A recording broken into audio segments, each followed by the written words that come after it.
দর্শক, আপনি দেখছেন হিডেন স্টোরিজ নিউজ। আমি বলছি অন্তরালের খবর। বাংলাদেশের রাজনীতিতে উত্তেজনা বাড়ছে। সামনে 12ই ফেব্রুয়ারি, কিন্তু প্রশ্নটা এখন আর শুধু ভোট হবে কিনা এই নয়, প্রশ্নটা আরও গভীর। এই গণপরিষদ নির্বাচন কি সত্যিই জনগণের মতামত নেওয়ার একটি প্রক্রিয়া, নাকি আগে থেকেই ঠিক করে রাখা একটি ক্ষমতার বন্দোবস্ত? আওয়ামী লীগ বিরোধী বিএনপি জামাত নেতৃত্বাধীন কয়েকটি রাজনৈতিক দলের অংশগ্রহণে আর মুক্তিযুদ্ধের পক্ষের শক্তিগুলোর অনুপস্থিতিতে 12ই ফেব্রুয়ারি গণপরিষদ গঠনের নির্বাচন অনুষ্ঠিত হতে যাচ্ছে বাংলাদেশে। এই পুরো আয়োজন পরিচালিত হচ্ছে অন্তর্বর্তী সরকারের অধীনে, যার নেতৃত্বে আছেন অবৈধ ডক্টর মোহাম্মদ ইউনূস। রাষ্ট্র যেভাবে হ্যাঁ ভোটের পক্ষে মাঠে নেমেছে, প্রশাসন, প্রচার, রাষ্ট্রযন্ত্রের নানা টুল ব্যবহার করে, তাতে স্পষ্ট এখানে প্রতিদ্বন্দ্বিতার জায়গা সংকুচিত আর ফল নিশ্চিত করার আয়োজনটাই মুখ্য হয়ে উঠেছে। বলা হচ্ছে এই নির্বাচন নিয়ে দীর্ঘ আলোচনা হয়েছে, দলগুলো লিখিত চুক্তিতে আবদ্ধ হয়েছে, গেজেট প্রকাশ হয়েছে, কাগজে কলমে সব কিছু নিয়ম পাবে। কিন্তু রাজনীতি কি শুধু নথির ভাষায় চলে? ইতিহাস বারবার দেখিয়েছে, প্রক্রিয়ার বাইরে থাকা বড় জনগোষ্ঠীকে বাদ দিয়ে কোনো সিদ্ধান্ত টেকসই হয় না। রাজনৈতিক বিশ্লেষকদের মতে এই জোটের একটি বড় অংশ স্বাধীনতা বিরোধী অবস্থান বহন করে। তারা 71-এ মুক্তিযুদ্ধকে স্বীকার করে না। তাদের কাছে 1971 নয়, 2024 সালই নাকি স্বাধীনতার নতুন বন্দোবস্ত। কি হাস্যকর! তাদের ভাষায় 2024 সালের জুলাই আন্দোলন ছিল নতুন মুক্তিযুদ্ধ। এই দাবি শুধু বিতর্কিত নয়, এটি ইতিহাসের প্রতিষ্ঠিত সত্যের সঙ্গে সরাসরি সাংঘর্ষিক। এই তথাকথিত নতুন মুক্তিযুদ্ধের আড়ালে যে এজেন্ডা সামনে আসছে সেটাই মূল উদ্বেগ। নতুন সংবিধান প্রণয়ন, দেশের নাম পরিবর্তনের মতো আলোচনা, অসাংবিধানিক সরকারকে সাংবিধানিক বৈধতা দেওয়া এবং ইউনূস সরকারের আমলে গৃহীত সব আইন কৌশলে স্থায়ী স্বীকৃতি দেওয়ার দাবি, সব মিলিয়ে গণপরিষদ নির্বাচনকে পরিবর্তনের একমাত্র সিঁড়ি হিসেবে দেখানো হচ্ছে। এই ভজঘটের মাঝেই বিএনপি ক্ষমতায় যাওয়ার স্বপ্নে বিভোর। তাদের কল্পনায় সরকার গঠন হবে, হয়ে গেছে। আর প্রধানমন্ত্রীও ঠিক, নাম তারেক রহমান। এখন তিনি দেশে আছেন, এটাই বিএনপির নতুন আত্মবিশ্বাসের উৎস। কিন্তু দেশে থাকা কি ক্ষমতার চাবি হাতে থাকার সমান, নাকি কেবল রাজনৈতিক কল্পনার ঠিকানা বদলানো? বিএনপি বোঝাতে চাইছে দেশে ফিরলেই রাজনৈতিক হিসাব নিকাশ উল্টে পাল্টে যায়। বাস্তবতা হলো খেলাটা কোথায় হচ্ছে সেটাই তারা ধরতে পারছে না। জোটের বড় অংশ যখন 72-এর সংবিধানের অধীনে শপথ নিতে রাজি নয়, তখন প্রধানমন্ত্রিত্বের গল্পটা বাস্তবতার সঙ্গে খাপ খায় না।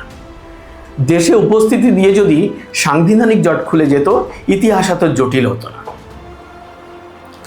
বিএনপি এখনো রাজনীতিকে দেখে মিছিল, বিবৃতি আর আত্মবিশ্বাসী বক্তৃতার সমষ্টি হিসাবে, অথচ বাস্তব রাজনীতি চলছে বেডরুম, বোর্ডরুম, আদালতের ব্যাখ্যায় আর রাষ্ট্রযন্ত্রের নিয়ন্ত্রণে। সেখানে বিএনপি খেলোয়াড় নয়, তারা ব্যবহারযোগ্য একটি গুটি। পাশা ঘোরাচ্ছেন অন্য কেউ, ভোট সাজাচ্ছেন অন্য কেউ, আর বিএনপি নিজেদের ভবিষ্যৎ নিয়ে নিশ্চিত ভঙ্গিতে বসে আছেন, কথা বলছেন। ধরা যাক 12 তারিখের নির্বাচনে কোনোভাবে বিএনপি জিতেও গেল, তারপরও সংকট থামবে না, বরং তখনই শুরু হবে বড় গ্যাঞ্জাম। কারণ জামাত, এনসিপি এবং জুলাই আন্দোলনের সঙ্গে যুক্ত গোষ্ঠীগুলো স্পষ্টভাবে বলছে তারা 72-এর সংবিধানের অধীনে শপথ নেবে না। অর্থাৎ নির্বাচন হতে পারে, কিন্তু সাংবিধানিক সরকার গঠনের পথ অনিশ্চিতই থাকবে। এর সঙ্গে যোগ হয়েছে আরো ভয়ঙ্কর আশঙ্কা। জুলাইয়ের এই কথিত ছাত্র আন্দোলনের নামে গড়ে ওঠা মিলিশিয়া কাঠামো দেশ জুড়ে প্রস্তুত। এমন অভিযোগ রাজনৈতিক অঙ্গনে তো বারবার ঘুরে ফিরে বেড়াচ্ছে। সংঘাত বাড়লে, সহিংসতা হলে, দূরতরাজ ছড়িয়ে পড়লে পরিস্থিতি সামলানোর ভার কার কাঁধে পড়বে? আর সেই অস্থিরতার অজুহাতে যদি বলা হয় সংবিধান সংশোধন দরকার, তাই অন্তর্বর্তী সরকারই গণপরিষদ চলাকালীন দেশ চালাবে, তাহলে বিএনপির ভূমিকা কি থাকবে? আর যদি ইউনূসের ডিপ স্টেটের ঘনিষ্ঠ শক্তিগুলো কোনোভাবে জামাতি ইসলামী বাংলাদেশকে সামনে এনে পুরো খেলাটা সাজায়, তখন চিত্রটা আরও পরিষ্কার হয়।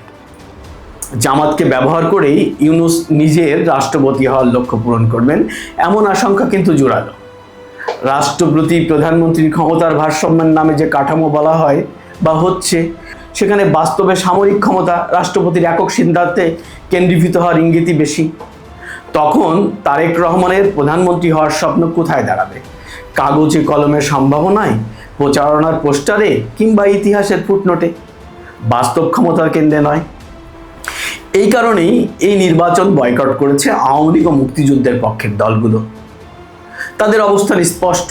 1971 সালের মুক্তিযুদ্ধই বাংলাদেশের একমাত্র বৈধ স্বাধীনতা সংগ্রাম। 2024 সালে কোনো স্বাধীনতার সূচনা হয়নি। যারা 2024কে নতুন স্বাধীনতা হিসেবে তুলে ধরছে তারা 71-এর বিরোধী ছিল, এখনো আছে। মানসিকভাবে তারা পাকিস্তানের রাজনীতিতেই আটকে। এই বিভাজন আরও বাড়লে সমাজে মতবিরোধ তীব্র হবে, জাতীয় ঐক্যমত দুর্বল হবে, আর সেই ফাঁক গলেই দীর্ঘ সময় ক্ষমতা পাকাপোক্ত করার রাস্তা তৈরি হবে। গণতন্ত্র নয়, জবাবদিহি নয়, কেবল ক্ষমতায় স্থায়িত্ব। এটাই ইউনূসের আসল মিশন। সবশেষে প্রশ্নটা তাই সোজা, এত শখ, এত রাষ্ট্রীয় প্রকৌশল, এত ইতিহাস বিকৃতির ভিড়ে বিএনপি যে সরকার গঠনের দিবাস্বপ্ন দেখছে তা কি আদৌ বাস্তবায়িত হবে, নাকি আবারও দেখা যাবে ক্ষমতা দূরের কথা, বাস্তব ধাক্কায় বিএনপি বলছে পরিস্থিতি তারা পর্যবেক্ষণ করছে? কি হাস্যকর। দর্শক, আর কথা বাড়াবো না। আপনারা যারা ন্যূনতম রাজনৈতিক জ্ঞান রাখেন তারাও অবশ্যই এতদিনে বুঝে গেছেন আসলে ইউনূসের দাবার চালটা কোথায়, কি খেলছে ইউনূস। বিএনপির যে দিবাস্বপ্ন সে তো 12 তারিখ পর্যন্ত আমাদের অপেক্ষা করেই দেখতে হবে। তাছাড়া আর আমজনতা হিসেবে আমাদের কী বা করা আছে। আজ এ পর্যন্ত। এটাই ছিল আজ অন্তরালের খবর। সঙ্গে থাকুন হিডেন স্টোরিজ নিউজের।